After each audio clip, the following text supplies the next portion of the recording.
সংগ্রাম তালালিয়া রাজপথ তালালিয়া রাজপথ তালালিয়া রাজপথ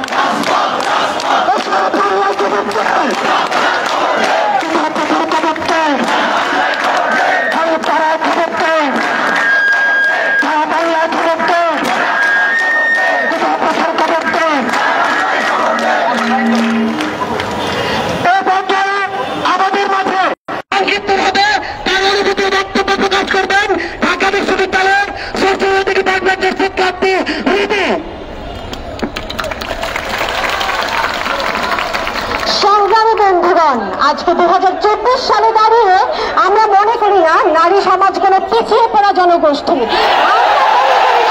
আজকে সরকারি চাকরি পাওয়ার জন্য আমাদের কোনো পিছিয়ে পড়া জনগোষ্ঠীর তকমা নিয়ে কোটার ভিত্তিতে আমাদের এই চাকরি নিশ্চিত করতে হবে।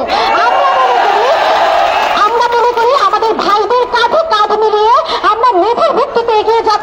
এই নতুন বাংলাদেশ আমরা গড়ে তুলব আমাদের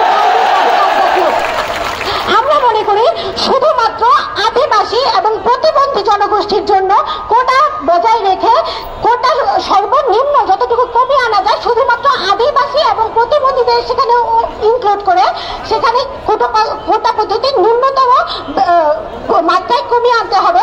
এবং আমরা মনে করি আজকে নারী সমাজকে নারী কোটার কথা বলে যে ঘরে আটকে রাখা হয়েছে বা এই আমরা আপনাদেরকে বলতে চাই আপনারা বেরিয়ে আসুন। 2024 সালে আমি নারী, এটা কোনো দুর্বলতা না, এটা কোনো নারী হচ্ছে আমার সবচেয়ে বড় পরিচয়। আমি আজকে পুরুষের সমান মেধার পরিচয় রেখে সরকারি চাকরিতে জয়েন করবো ইনশাল্লাহ।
কিনা?